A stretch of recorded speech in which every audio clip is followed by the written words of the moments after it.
Quando a gente começou aqui hoje era bom dia, agora já é boa tarde. Diz que você nunca deve ser a última pessoa a falar numa sequência de vários palestrantes. Primeiro, porque você já vai pegar a sua audiência cansada, ok? E segundo, porque já disseram tudo que tinha que dizer, tá certo? Eu disse para Ellen que eu estou começando na hora que eu já deveria ter terminado. E que, em função disso, eu disse, eu vou fazer meio TED Talk. TED Talk são 12 minutos, então eu tenho direito a 6 minutos aqui. Muito bem, eu sou o Gerson. Minha formação é administração de recursos humanos, especializado em gestão e desenvolvimento de pessoas, design de vida e carreiras, mais recentemente em ciência de dados. E sou líder de 3 empresas, aliás, a primeira delas nós estamos completando esse ano 30, esse mês agora, 35 anos, que atuamos na área de desenvolvimento organizacional e desenvolvimento de pessoas, e sou um dos cofundadores da Life Academy. Mas o que acho que me qualifica falar aqui nessa manhã não é a minha formação, mas a minha experiência com pais. O meu tema é coisas que pais mentalmente fortes não fazem, né? As pessoas me perguntam, por que você não faz o que pais mentalmente fortes fazem, né? Não, eu quero ir pelo que pais mentalmente fortes não fazem. Normalmente, quando eu estou falando para filhos, né, eu fico pensando quem está me ouvindo. São os que ainda não, os que estão quase, os que já e os que faz tempo. No meu caso, eu estou lá no fim da linha, assim, já faz um bocado de tempo. Sou casado com a professora Fátima, ninguém é perfeito, e dessa união que já completamos esse ano 42 anos, nasceram a Ana Paula e a Mariana, e isso já faz um bocadinho de tempo também, a gente já passou por essa fase aqui. E agora nós estamos nessa fase aqui é a dona Lara. Como vocês podem ver, é uma atriz, né? Está se preparando ali com os seus figurinos. É a dona Lara, nossa primeira neta. Uma das coisas que eu tenho aprendido é definir o que é a paternidade, né? O poeta diz, filhos é melhor não tê-los, né? Bebem shampoo, comem gilete, põem fogo no quarteirão. Mas o que é filho? Eu defini a paternidade aqui em quatro frases. Primeiro, é a melhor definição de projeto de longo prazo. A primeira fase dura 21 anos, a primeira fase, né? Depois você entende o que é trabalho forçado, né? Principalmente nos primeiros anos, né? 7 dias por semana, 24 horas por dia, não tem direito a férias, feriado, hora extra e tal. Depois você vai descobrir o que são despesas incalculáveis, né? E, por último, preocupação eterna. Já estão casados, têm filhos, e você continua com as mesmas preocupações que tinha quando ainda eram pequenos.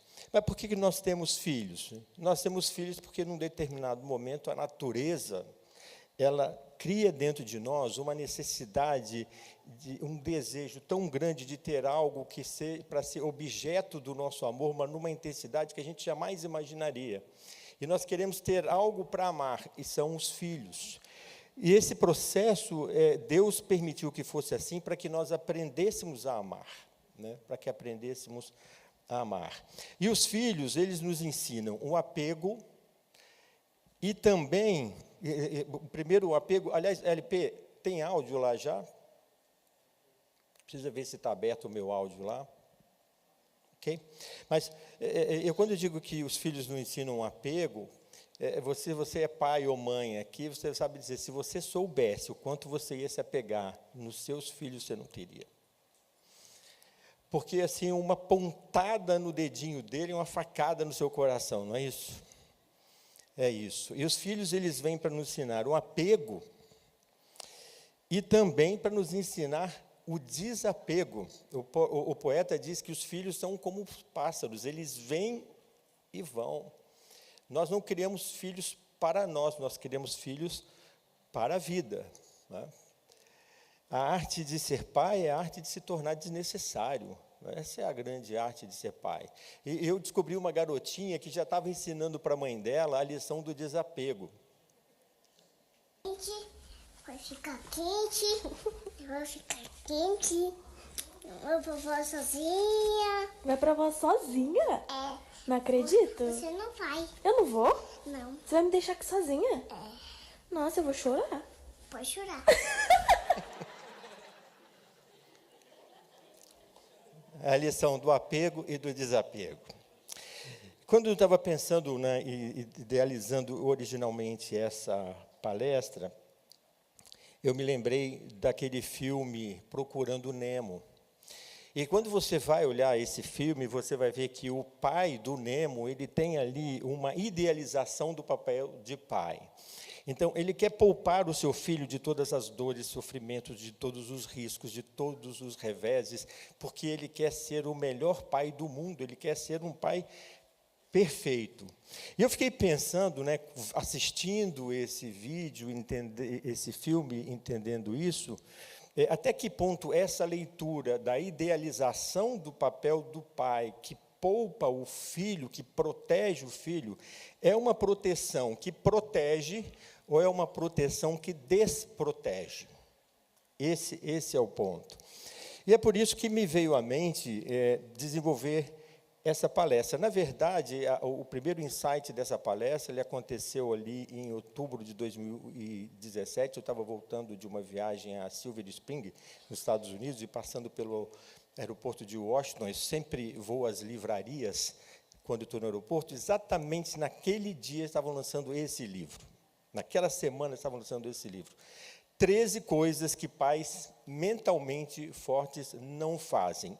Naturalmente, eu não vou falar sobre as 13, mas eu quero falar sobre 3 coisas que pais mentalmente fortes não fazem. Eu estava assistindo essa última palestra aqui, principalmente, eu fiquei pensando, não sobrou nada para eu falar aqui, depois do que ela disse, ok? Mas eu quero entrar em alguns fatores comportamentais que estão no entorno de se colocar em prática. Muito do que a gente viu aqui, nessa percepção de qual seria uma referência de pai ideal. Eu fiquei pensando, quem nós poderíamos ter como uma leitura de pai ideal? E eu entendi que no universo só tem uma pessoa que representa que atende esse requisito, que é Deus. Se nós olharmos e analisarmos de capa a capa das Escrituras como é Deus na figura de pai, nós vamos ver que ele atende a todos esses requisitos. E a pergunta é, como é Deus como pai? Porque se nós conseguíssemos entender como Deus é como pai, e pudéssemos reproduzir os comportamentos, as atitudes, as emoções que ele tem, muito provavelmente nós seríamos pais melhores. E a questão é, como é Deus como pai? Eu definiria Deus como pai com 2 expressões. Primeiro, Deus é um pai mentalmente forte. É a mente mais sábia do universo. Tem todos os conhecimentos necessários. E segundo, Deus é emocionalmente saudável. Deus não é suscetível à variação de humores. Deus não é suscetível a emoções negativas. Deus tem sempre uma estabilidade emocional em todos os seus relacionamentos, principalmente como pais. E se nós pudéssemos copiar esse modelo mental de Deus, que é mentalmente forte, emocionalmente saudável, certamente nós seríamos pais melhores, capazes de desenvolver filhos saudáveis, seguros, felizes, capazes de levar a vida com otimismo e responsabilidade, que, na verdade, é o que nós queremos. Como disse, ser pai é a arte de se tornar desnecessário. E aí, então, eu queria tratar de 3 coisas que pais mentalmente fortes não fazem. Quais são essas 3 coisas? Pais mentalmente fortes não são guiados pela culpa. Pais mentalmente fortes não eliminam a dor na vida dos seus filhos. E pais mentalmente fortes não toleram a mentalidade de vítima. E são esses 3 temas que eu queria aqui, nesses poucos minutos, explorar com vocês, começando aqui pelo pais mentalmente fortes não são guiados pela culpa. Eu me lembro de ter lido faz algum tempo, vou tomar essa água aqui, estava olhando para a girafinha aqui, uma característica da girafinha É que é um dos poucos filhotes que já nasce andando, né? Eu encontrei faz um tempo um texto que é bem provocativo para nós que somos pais. É de Ralph Waldo Emerson. Ele diz assim: os filhos frequentemente nos aceitam, raramente nos entendem e nunca nos perdoam. É para botar a gente para pensar, né? Mas o fato é que os pais, muito frequentemente, muito facilmente, eles podem ser tomados por sentimentos de culpas. E antes de falar sobre a culpa, eu queria aqui tentar tipificar a culpa. Porque, na verdade, nós temos 3 tipos de culpa. Tem um tipo de culpa que é apropriada. Nós somos seres humanos, nós falhamos em todos os nossos papéis, inclusive no papel de pais. E, eventualmente, nós realmente temos razão para ter alguns sentimentos de culpa. Há um tipo de culpa que é desnecessária, ela efetivamente não existe uma razão objetiva para essa culpa, ela costuma ser meramente ou principalmente de caráter emocional. E o terceiro tipo de culpa é uma culpa crônica, que são pais que, seja de culpa apropriada ou inapropriada, eles estão sempre com um sentimento de culpa. Eles estão sempre devendo para os seus filhos. Muito bem. Quando os pais sentem culpa, aí é o momento para a gente começar a definir quando é que acontece a culpa. Bom, o mais frequente, principalmente, eu tenho observado para os pais que são pais aí os pais da geração X, pais da geração Y e milênio, é quando eles têm que dizer não. Muitos pais têm muita dificuldade para dizer não para os seus filhos, e quando eles dizem não, eles têm muito sentimento de culpa. Outro tipo de culpa são os pais que nunca se sentem bons o bastante para os seus filhos. São pais perfeccionistas que têm essa visão idealizada e eles acham que nunca estão sendo pais suficientemente bons.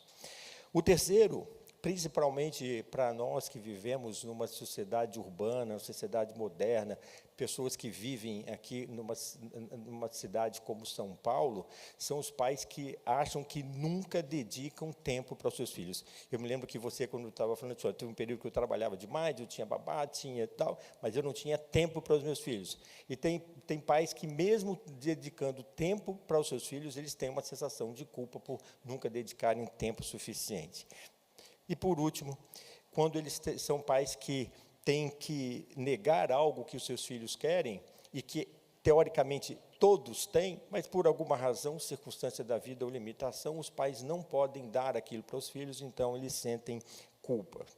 Uma das características que está por detrás desse contexto é que, em geral, a maior parte desse sentimento de culpa, eles derivam de 2 crenças disfuncionais principais. A primeira delas é achar que sempre deveriam estar fazendo mais, que nunca estão fazendo o suficiente, que sempre há algo mais que poderia estar fazendo. E o segundo é achar que, porque eu sinto culpa, isso significa que, de fato, eu estou fazendo alguma coisa errada, o que também não é verdade. Tem muitos pais que têm culpas e que, efetivamente, têm sentimento de culpa, e essa culpa, efetivamente, não tem nenhuma razão objetiva. O que fazer com esses sentimentos de culpa, para lidar com o sentimento de culpa? Bom, em primeiro lugar, é nunca desejar ser pais perfeitos. Quando as minhas filhas nasceram, isso faz 34 anos, eu tinha uma visão idealizada de ser o pai perfeito. Eu queria ser o pai perfeito. E eu tinha uma fórmula perfeita para ser o pai perfeito. Era só eu acertar onde os meus pais tinham acertado e não errar onde os meus pais tinham errado. Estava tudo certo. Eu só tinha um problema. Eu não tinha certeza de onde os meus pais tinham acertado e não tinha a menor ideia de onde eles tinham errado. Então, aí o meu referencial foi por terra. E, nesse momento, nesse desejo de ser um pai perfeito, eu fui buscar nos livros, que é sempre uma fonte de referência para mim, e estudei um livro de um psicólogo judeu-alemão, Bruno Bettelheim. O título do livro é Pais Bons o Bastante. E, na essência desse livro, que é um livro profundo, intenso, ele dizia que, na verdade, não existe a possibilidade de sermos pais perfeitos, e também não precisa. Se nós somos seres perfeitos, imperfeitos, mas nós podemos ser pais bons o suficiente para formar filhos felizes, seguros, responsáveis, dispostos a enfrentar a vida com otimismo. Então, você não precisa ter a pretensão de ser um pai perfeito. Você pode ser um pai ou uma mãe bom o suficiente e está tudo certo aí. O segundo ponto é não se comparar com outros pais. A comparação ou a competição, e às vezes há uma mistura dessas coisas, não acrescenta em nada, porque a sua história com os seus filhos é completamente diferente da história de qualquer outros pais com seus filhos.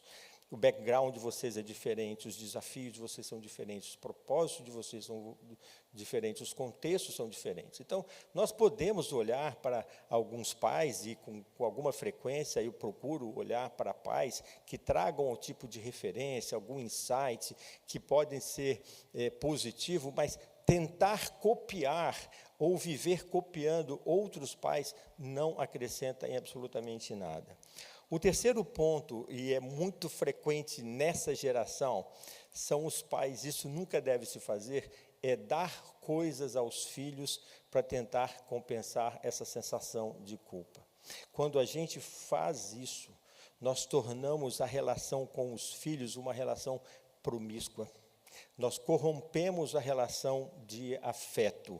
Não adianta dar coisas. Muitas crianças que têm muitas coisas, elas não têm aquilo que é o principal e não são coisas. Então, as coisas não são o suficiente para isso. E, por último, jamais considerar que o sentimento de culpa é evidência de erro. Em muitos momentos, a culpa ela é inapropriada, e o fato de você estar, ou eu estar sentindo culpa, não significa que, de fato, eu estou errado. Agora, a questão é, o que fazer, então, para lidar com a culpa? O primeiro ponto aqui é avaliar se essa culpa tem ou não fundamento. Esse é o primeiro ponto. Tem razão de ser essa culpa? Agora, se não tem, daqui a pouco a gente vai falar sobre isso. Agora, se tem uma razão de culpa, o primeiro ponto pode ser que em algum momento a gente faltou em negar afeto, em dar atenção, pode ser que em algum momento nós agimos de maneira menos amistosa, em algum momento confundimos disciplina com vingança, e isso em alguns momentos pode acontecer. O fato é, se em algum momento nós tivemos como pais algum comportamento inadequado, nós temos que praticar o pedir perdão, e faz parte de ser honesto com os nossos próprios filhos e pedir perdão, e também praticar o auto-perdão. Porque se Deus me perdoa, eu também tenho que aprender a me perdoar. E o terceiro ponto é se contentar em ser um pai ou mãe bom e suficiente. E aqui tem um ponto que é de nós nos firmarmos nos nossos valores, mesmo quando os nossos filhos tentam nos culpar. Deixa eu dizer, você sabe bem isso, esses serizinhos são inteligentes, eles sabem dramatizar, eles sabem representar, eles sabem como lançar flechas no nosso coração. Nesse momento, os nossos valores precisam ser preservados. A gente vai falar um pouco mais sobre isso. Veja, queria falar um pouquinho mais sobre esse contexto da culpa do dizer não. Muitos pais, eles são, quando têm que negar ou dizer não, ou repreender os seus filhos, eles são tomados por um sentimento de culpa. O problema é que quando a culpa sobe, a racionalidade desce. A nossa razão fica diminuída. E quando nós somos tomados por essa emoção, mais a emoção toma conta em lugar da razão, nós começamos a fazer concessões tolas, concessões apressadas. E, com isso, a gente começa a abandonar alguns valores. E, quando você abandona valores, você remove marcos importantes, que são necessários para o seu filho entender que, nesse mundo, nós temos limites, temos regras e precisamos aprender a andar dentro de determinados quadrados. E, principalmente, nesse momento que você está lidando com essa dor, é importante entender, e talvez esse seja um dos maiores desafios para nós pais, é entender que é melhor lidar com o desconforto de curto prazo do que semear uma dor de longo prazo. É melhor sofrer um pouco agora do que muito no futuro. E o fato é que nós estamos todos os dias decidindo o caráter que os nossos filhos terão no futuro. E quando nós removemos marcos, removemos limites, nós comprometemos a capacidade deles se tornarem essas pessoas que nós de fato gostaríamos que ele fosse. Mas eu quero aprofundar um pouquinho mais sobre como lidar com essa culpa do dizer não, a culpa do repreender. Em primeiro lugar, é aprender a lidar e tolerar com o sentir mal. O sábio, ele disse assim, é melhor a repreensão franca do que o amor encoberto. Gera desconforto? Gera. É agradável dizer não? Às vezes não é dizer não. A gente cria uma dor, a gente cria uma frustração, e quando os nossos filhos estão passando por uma dor, uma frustração, dói em nós também. Como é que a gente lida com isso? Como é que eu aprendo a lidar com isso de maneira positiva? A melhor forma, uma das melhores formas, é você ter uma lista de razões para aquele não. Para e assenta, escreve-lhe. Por que eu estou dizendo não? Eu estou dizendo não por A, por B, por C. Por todas essas razões, eu estou dizendo não. Então, enfim, me sinto seguro com relação ao não que eu estou dizendo, à repreensão que eu estou fazendo. E o terceiro ponto é ter um plano para lidar com a reação. Diz que para toda ação há uma reação correspondente. E se eu estou criando uma frustração naquele serzinho, eu não quero que ele fique feliz. Ele não vai ficar feliz. Agora, o que a gente precisa é ter um plano de ação para ajudá-lo a lidar com essa reação de maneira saudável. Ele não precisa ficar feliz. Dentro de limites aceitáveis, ele pode lidar com aquela reação. Esse é um tema para uma outra palestra específica em algum momento, mas é importante ter esse plano para ajudar essa criança a lidar com a reação dos nãos. O que nós não podemos esquecer é que há muitos nãos essenciais para o desenvolvimento dos nossos filhos. Muitos nãos. E é por isso que os pais mentalmente fortes, eles não eliminam a dor da vida dos seus filhos. É difícil dizer isso. Quando o seu filho erra, o que é mais fácil? É mais fácil ser bom ou ser justo? É mais fácil deixar ele sofrer a consequência dos erros dele, ou é mais fácil ir lá e... Mas nem sempre é o melhor caminho. Deixa eu te dizer, se você quer ser um bom pai, então não se preocupe em ser sempre bonzinho. Dificultar a vida para o seu filho agora pode facilitar muito a vida dele no futuro. Não esqueçam isso. Dificultar a vida para os seus filhos agora pode facilitar muito a vida dele no futuro. Eu tenho um indivíduo que eu acompanho faz bastante tempo, desde 1985. Ele é muito conhecido de todos, é o Amir Klink. Ele é um navegador. Em 1985, eu acompanhei a saga dele atravessar todo o Atlântico num veleiro sozinho que ele construiu. Faz algum tempo eu me esbarrei com uma entrevista que ele deu num programa de televisão, e nesse programa, em pouco mais de 1 minuto, ele dá uma aula magistral da importância de dizer não, de não eliminar a dor dos seus filhos e fazer isso sem nenhum sentimento de culpa. Eu vou compartilhar esse vídeo, é curtinho, é 1 minuto, depois a gente comenta. Som de vídeo, luz de vídeo. Amir, como é que você acha que vai ser a melhor maneira de você ajudar a Tamara nas ambições dela de navegadora? É uma pergunta muito interessante, porque ela fez uma viagem o ano passado, passado, e foi para a Ilha da Trindade, que é uma viagem muito difícil, é mais difícil do que atravessar o Atlântico, porque o mar do Espírito Santo é muito duro. E aí ela veio em casa e falou, papai, que o barco está pronto para ir para a Antártica, não está? Eu falei, tá, minha filha. E ela falou, você deixaria o seu barco ir para a Antártica? Você emprestaria para ele ir para a Antártica? Eu falei, claro. E você me deixaria ir para a Antártica? Ela me perguntou. Eu falei, claro, minha filha. eu deixo você ir para a Antártica. Então, você me empresta o barco para ir para a Antártica? Eu falei, claro que não. Aí eu falei, ela falou, mas por que não? Se o barco pode, você me deixa aí, por que não?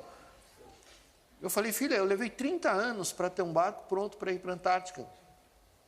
Eu não empresto o barco para você, empresto para outra pessoa, para você não. Porque eu vou perder os dois, eu gosto dos dois, eu gosto do barco, eu gosto de você, eu vou perder os dois.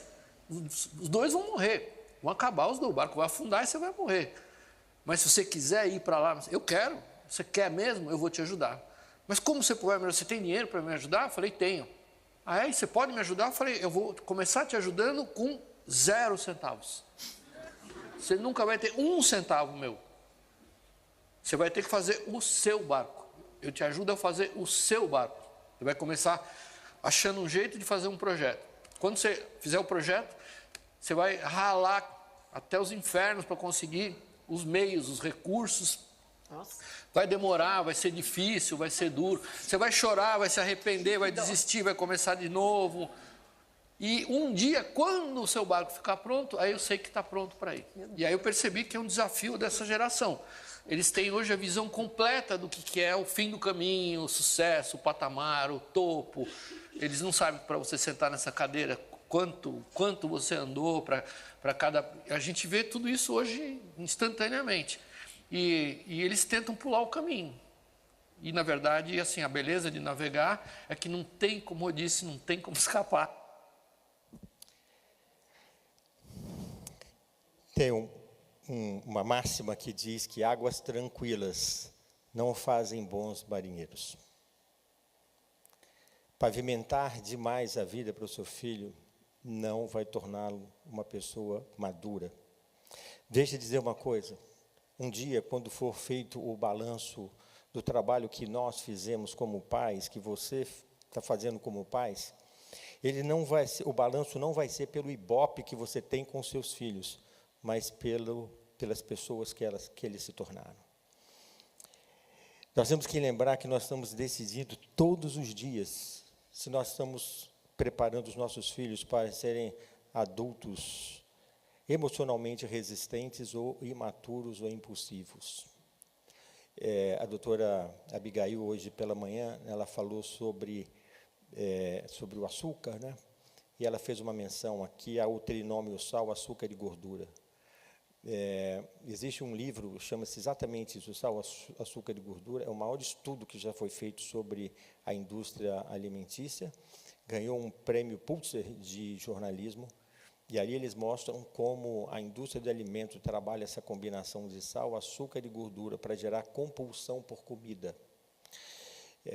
O açúcar do sal e a gordura que eles são usados na indústria de alimento, eles têm um processo de refinamento que não são o açúcar do sal e a gordura que a gente usa na nossa casa, eles chegam 400 vezes mais rápido no nosso cérebro. E eles produzem uma sensação que os cientistas chamam de bliss point, que é uma sensação de êxtase. Essa sensação de êxtase, ela só é reproduzida com o uso de drogas ou com orgasmo. Isso gera uma compulsão. Mas o principal disso é que crianças que são viciadas nesse tipo de alimento, elas tendem a se tornar, na infância, hiperativas. Aí você droga, não é? E quando adultos, eles se tornam imaturos e impulsivos, sem controle das emoções. É por isso que pais mentalmente fortes não consentem com a mentalidade de vítima. Infelizmente, alguns pais, eles acabam criando um cenário em que são levados a fazer com que os seus filhos achem que eles são os coitadinhos, que eles são os indefesos, que eles não podem resolver a sua vida por si mesmo, que a causa dos seus problemas, a solução delas está sempre fora delas e não necessariamente dentro delas. Eu sou marido de professora, irmão de professora, pai de professora, e tenho convivido com a realidade que os professores enfrentam nas escolas. A minha esposa, ela se aposentou, a meu ver, prematuramente, porque ela já não tinha mais paciência, não para a imaturidade das crianças, mas para a imaturidade dos pais.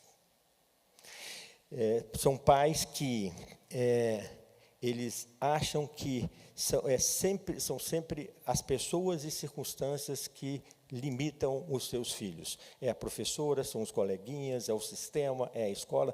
Tem sempre uma razão para a inadequação, para a não performance dos seus filhos. Há sempre uma razão para as suas inadequações. São pais que acham que os seus filhos nunca são tão afortunados quanto os outros filhos. E quando você diz para ele, mas que os outros têm problemas, ele diz, não, mas os problemas do meu filho são sempre muito maiores, não é?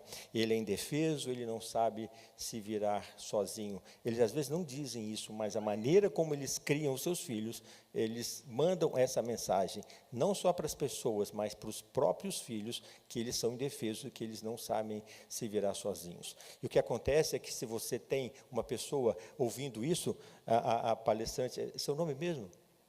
Tamires, que falou aqui antes de mim, ela disse isso, nunca faça profecias negativas sobre o seu filho, porque quando você cresce com profecias, seja ditas, ou seja, por atitudes, dizendo que você é efetivamente um incapaz e não tem a capacidade de resolver a sua vida sozinha, você está fazendo ali a teoria da atribuição, você está criando um mindset reativo. Eu me lembro de ter assistido faz algum tempo um daqueles documentários, quilos mortais, de um jovem que ele pesava perto de 600 quilos, e ele dizia assim, eu nunca vou conseguir vencer a minha compulsão por comida, enquanto o meu irmão não mudar a maneira como ele me trata. Ou seja, a causa do problema dele estava fora, e a solução também estava fora, uma atitude totalmente reativa. Pais mentalmente fortes, eles são como a melhor mãe do mundo. Faz algum tempo, eu me esbarrei com um vídeo na internet, e esse vídeo se tornou para mim assim, uma grande fonte de motivação. Eu intitulei esse vídeo como o vídeo que representa a melhor mãe do mundo. Eu vou mostrar o vídeo, depois a gente comenta. Som de vídeo, luz de vídeo. Right. These babies are on the slide. Look at that man go. Here comes Riley. Riley! Whee! You can do it all by yourself like a big girl. Camden, you're so strong. Watch out for Camden. Take turns. Can you do it, baby? Yeah. Oh, I forget. You told me you're not a baby. You're a big boy. That's right, ain't it? Você é muito forte. Você é muito forte. Você pode fazer So isso. there, wait your turn. Posso Wait fazer your isso. turn. Wait your turn. Hold on, just a minute. Just a minute. Só um minuto. Espera ela passar. Let's wait on that big boy. Yeah, grande look, he can do it garoto. all by himself and don't want any help. Okay, let's wait on him. Give him just a minute. I see you. Eu estou vendo você. I see Tô you. vendo você. Got the prettiest smile in the world. Riley, hold on. Okay. Be careful. Okay. Cuidado. You're an impatient thing, huh? You almost got it. You want some help? No. Oh, I didn't think. Riley, no. Wait. Wait on brother. Wait on brother.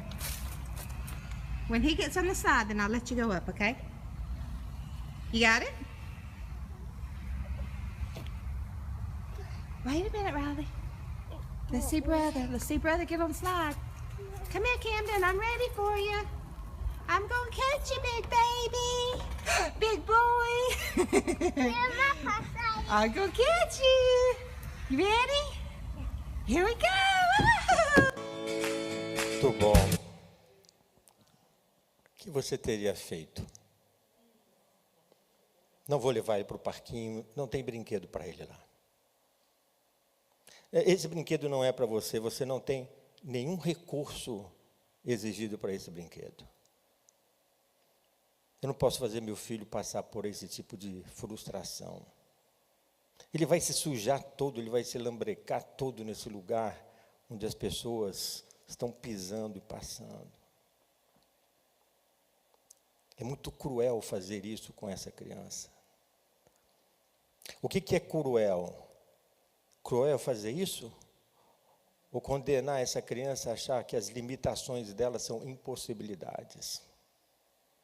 Essa é a melhor mãe do mundo.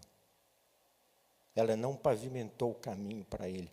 Ela motivou. Estou te vendo, meu grande garoto, você é strong, você é forte, você consegue fazer isso. Muitas vezes, sem perceber, nós formamos um modelo mental que diminui o potencial dos nossos filhos. O que nunca nós devemos fazer para evitar a mentalidade da vitimização? Sentir pena do seu filho.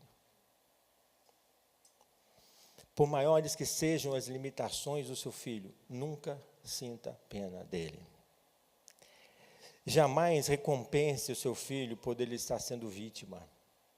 Quando ele passa por um revés, um fracasso, uma perda, uma decepção, um infortúnio, não recompense. Não subestime a capacidade do seu filho. Por maior que sejam as limitações que ele tenha, não subestime.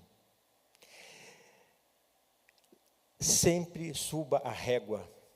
Sempre espere mais do seu filho. Sempre mostre para ele que ele pode fazer mais e não menos. Não deixe seu filho se demorar falando sobre os problemas. Nunca fale tanto sobre problemas quanto em solução. Quando o seu filho entrar no modo de sofrimento, muda a mente dele para o módulo solução de problema. Não deixe ele ficar preso no módulo sofrimento, lamentação, murmúrio. Isso não acrescenta nada. Não supervalorize as limitações dele. Ajude o seu filho a construir uma autoimagem forte, não uma autoimagem fraca. Eu posso, eu vou conseguir, não importa quão desafiador seja, nem que seja a última coisa que eu faça na vida. Não gere codependência. É muito fácil quando o seu filho está enfrentando uma limitação, você vai lá e resolve, mas aí você cria codependência. Ele sempre vai ficar esperando alguém que venha resolver as questões para ele. Prepare o seu filho para viver num mundo cruel e injusto. A vida é curta. A vida aí fora não é fácil, a vida aí fora não é justa. Nós temos que preparar os nossos filhos para viver nessa realidade e não numa utopia. Eu estou vivendo agora uma circunstância com uma pessoa próxima a nós, uma garota jovem, no primeiro emprego, estava indo bem, o senhor da companhia elogiou a chefe por ciúme, forçou ela, ou você tranca a sua faculdade ou eu te demito. Pode me demitir, emprego arrumo outro. O mundo é injusto e nós temos que, ela não pode agora enfiar a cabeça de ser uma fracassada, não. Tem empresas melhores do que essa para eu trabalhar. Esse é o ponto. Ajude a seu filho a nunca esperar pelos melhores estímulos, mas sim para escolher as melhores respostas. Ajude seu filho a dizer que ele não pode escolher as circunstâncias que ele vai viver, mas ele pode escolher que tipo de resposta ele vai dar para essas circunstâncias. Alguns pontos que podem nos ajudar a ajudar os nossos filhos a formar uma autoimagem forte, baseada em valores. Em primeiro lugar, não tire as pedras do caminho do seu filho. As pedras, antes que tropeços, elas são lixas. Ajude o seu filho a reconhecer os seus talentos. Ajude o seu filho a reconhecer os valores que ele tem. Jamais resolva alguma coisa para o seu filho antes dele esgotar todas as possibilidades de tentar resolver por ele mesmo. Não pode ser fácil para você, mas para ele o difícil é o processo de crescimento e aprendizado. Para ele, o importante não é chegar rápido à solução, é aprender a superar os desafios do caminho. Ajude a usar primeiro todos os seus recursos internos. Ajude ele a acreditar que ele pode. E se ele não está pronto agora, que vá buscar recursos, que vá se capacitar, mas que ele siga em frente por si mesmo. Não deixe seu filho desistir facilmente. Se tem uma coisa que os pais deveriam fazer para os seus filhos, é nunca permitir que eles saiam de uma atividade incompleta para outra. Faça seu filho concluir tudo aquilo que ele começa. Ajude o seu filho a reconhecer que limitações não são impossibilidades. Na vida, as coisas não dão certo ou não dão errado. Nós é que fazemos dar certo ou dar errado. E se ainda não deu certo, não quer dizer que ainda não possa dar certo. É por isso que pais mentalmente fortes não são guiados pela culpa. Pais mentalmente fortes não eliminam a dor dos seus filhos e eles não toleram, não consentem com a mentalidade de vida, de vítima, e é por isso que eles criam filhos seguros, saudáveis, felizes, dispostos a enfrentar a vida com otimismo e responsabilidade. Meu desejo é que você seja um pai mentalmente forte, emocionalmente saudável, espiritualmente poderoso, e que você tenha em mente que o seu filho foi feito para brilhar. Ele é filho do Criador, e todos os que são chamados a viver nesse planeta são chamados para brilhar. E quando ele brilhar, você também estará brilhando como pai. Eu oro para que isso seja uma realidade constante na sua vida. Um grande abraço.